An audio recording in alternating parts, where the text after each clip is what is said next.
What's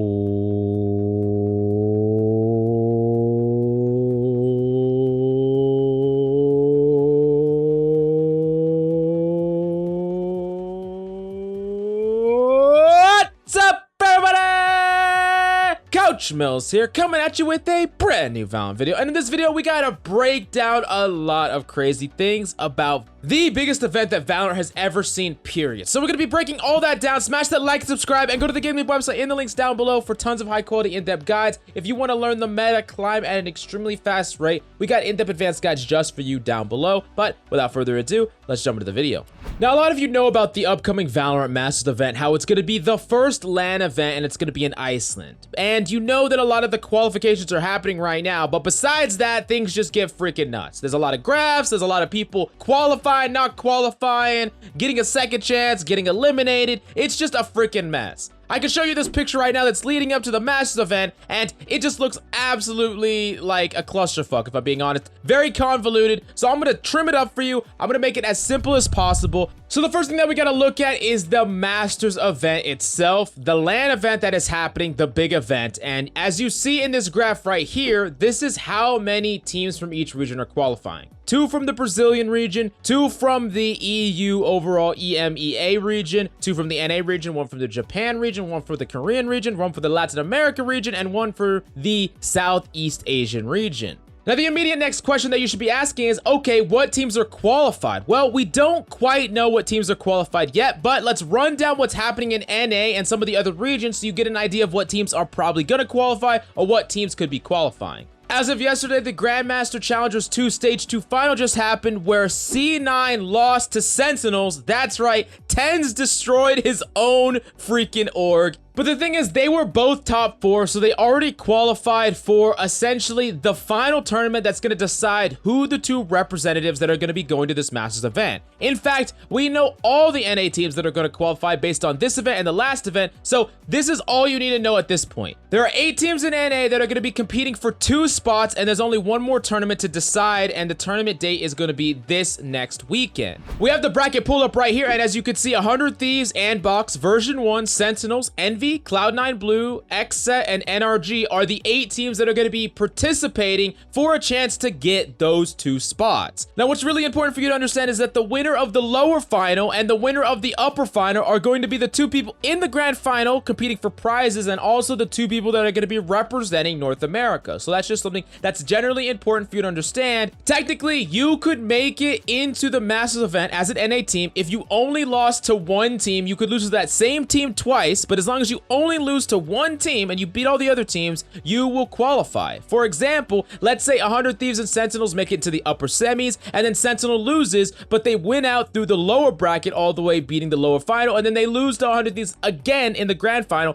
Doesn't matter, they'll still qualify because they're going to be one of the 2 in the finals. Now, as far as the way this bracket is looking, it's really tough to say how it's going to play out. A lot of people's favorites, the favor to win the entire thing, honestly, is 100 Thieves or Sentinels. These 2 teams are definitely the top teams, but Andbox beat Sentinels even though Sentinels came back. Cloud9 has been beating everyone. XSET qualified for this at the very beginning, so a lot of people don't really know what strategies they're going to be incorporating all that well. They could have been sandbagging a lot for this event, and Version 1 apparently recently dropped their Jet player, so they're scrambling to find a replacement. I'm not entirely sure what's going to go on, but it's definitely going to be a really exciting tournament. But all in all, it's just to find the 2 teams that are going to be playing at the LAN event to represent NA. Now, I'm not going to go into a ton of information about the other regions, but I will briefly look at the EMEA region or the Europe region. As you can see, there are a lot of teams that are still in the running. We're not entirely sure who's going to qualify here, but if I were to keep an eye on 1 player and 1 team, I'd keep an eye on Team Liquid, and I'd keep an eye on Scream. He's notoriously known as one of the best aimers, and I 100% want to see Battle of the Aim Gods, TENZ versus freaking Scream at LAN. That would be absolutely nuts. Definitely let me know what you think about all that in the comments down below. Now, on top of that, EU and Brazil are both going to be getting 2 spots, and even though a lot of focus is not on the Brazilian region, it is definitely going to be a very competitive region. I would keep your eyes on the Brazilian region because they have a lot of people playing ranked, a lot of people that are grinding the game a hell of a lot, and typically talent rises to the top in a very saturated area, and I honestly believe that Brazil might surprise a lot of people, especially if you sleep on them. Now, the last big region I want to talk about is, of course, Korea, who we also have the bracket for. As you see right here, the 8 teams that are actually participating for the one chance, because Korea only gets one spot. They are all competing, and they're all going to be losing to Vision Strikers. No, all joking aside, Vision Strikers has been tearing up the region, but they recently got their first loss out of like 100 straight wins, and they have been struggling in some matches where games were a lot closer than a lot of people believe they should be. One of the big problems, in my personal opinion, with this entire thing is Vision Strikers is clearly the most dominant team in Korea, but one big mistake and they could not be going or not be participating in the big event LAN. They are probably the most equipped team to showcase the strategies of Korea and have the best chance of dominating the other teams at the other regions. But because they're the team to beat in the Korea region, every single region can really heavily metagame around them, and they might lose because of that, even if they are the most likely team to succeed in a big LAN setting. So we're gonna have to wait and see, but all in all, they just need to dig deep and win a couple of more rounds. When they already won 100 in a row, come on, I believe in them. And honestly, Vision Strikers is my pick for the team that is going to win the entire LAN. Personally, that might make me a traitor to NA, but honestly, I've been through this in Overwatch. I know what it's like for Koreans to just come in and dominate everyone when no one expects them. Everyone's sleeping on them. You just wait and see. Now, a lot of people might be a little bit confused about the point system, where you get a certain amount of points just for participating well in a lot of these events. And on top of that, people are generally confused about how this Masters event fits into the grand scheme of things. So let me show you this Champions qualification picture right here, because I think it will clarify a lot of your understanding about what's happening with freaking esports. So if you look right here, think of Valorant Champions as a huge event that is like equivalent to Worlds or some gigantic big festival tournament with huge prizes. The biggest that Riot can throw, that's Champions. And Masters events are all the sub-events that lead up to Champions. There are 3 Masters events that will lead up to Champions. Now, that being said, we already had Masters 1, but Masters 1 was not on LAN and it was not international because of the pandemic, so they had to do it just within the regions themselves. But Masters 2, which is the Masters that we are currently on, that is going to be the first Masters that's going to be LAN, and that's going to be the big event that is going to be May 24th to May 30th, and it's also going to showcase the new map Breeze as well. So it's going to be a pretty hype freaking event.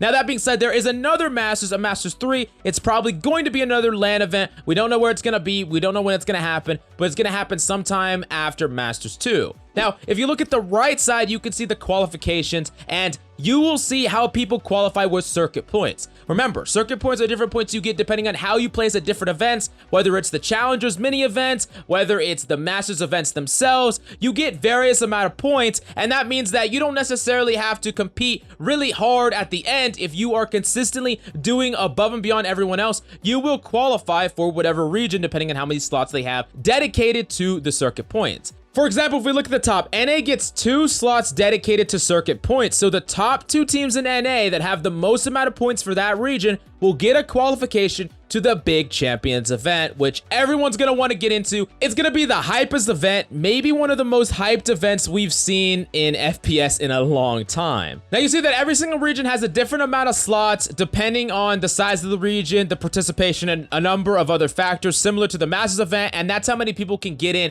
based on the circuit points. And then you also see slots based on LCQ, or Last Chance Qualifier, which will be a mini tournament that happens at the very end, right before Champions. So let's say the leading 2 circuit points are Sentinels and 100 Thieves, which makes sense because they're consistently doing well, and those are the top 2 teams with the highest amount of points. They get into the big tournament, and then there's a Last Chance Qualifier, and maybe Wardell pops the freak off, and TSM wins the Last Chance Qualifier in a tournament where Sentinels and 100 Thieves cannot participate, and then TSM actually qualifies with that Last Chance Qualifier, and they are the ones that are going to be representing NA as the 3rd team. This is a really cool system because it rewards you for giving you a spot if you are a very consistent team that does well at a multitude of events, not necessarily winning them all, but just doing consistently well. You're going to get a slot with the circuit points. And if you are the best team at the end of the line, not including the people that already make it in, but at the end of the line in that last chance qualifier, you have a chance to sneak in. And then as you see, NA is going to have 3 slots, EMEA is going to have 3, different regions are going to have different amount of slots, and there's a chance that those slots move around, but that's what they are currently right this second.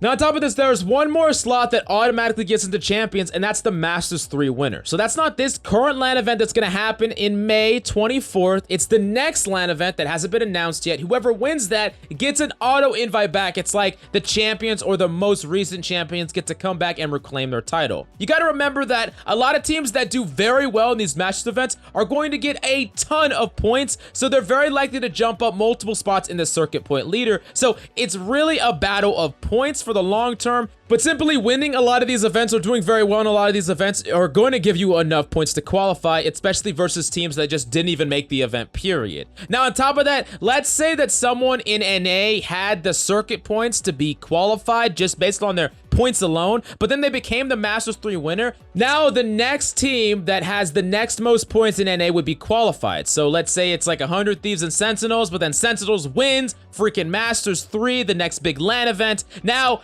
FaZe, who was in the 3rd place via points, is now all of a sudden qualified. Now, that's just a scenario, but I think it better helps you understand why the points matter and why they don't really matter for this event, but this event can help you gain points for the future big Champions event. And I hope this kind of laid it out and made it a little bit more simple for you to understand, because I know that this was really complicated, and honestly, I had to like freaking look around in a million different articles trying to figure out what the hell's going on from post by Riot after post by Riot. But for the most part, I think I got this correct. If I didn't, you can definitely blast me in the comments down below, or just correct it for everyone else. And definitely let me know what team you want to see dominate, or what team do you think is going to dominate in the Masters event. And of course, smash that like and subscribe and turn on notifications, because we're going to be doing a lot of in-depth breakdowns over all the big matches, not just leading up to Masters, but all the matches in Masters. So don't miss out on that. But go to the GameLeap website in the links down below for high quality in-depth events, guides, VOD reviews, tips and tricks. We got everything you need to climb at Valorant. And if you want to, check it out right now down below. But thank you so much for coming by. I hope you enjoyed the video. I love your faces, and I'll see you tomorrow.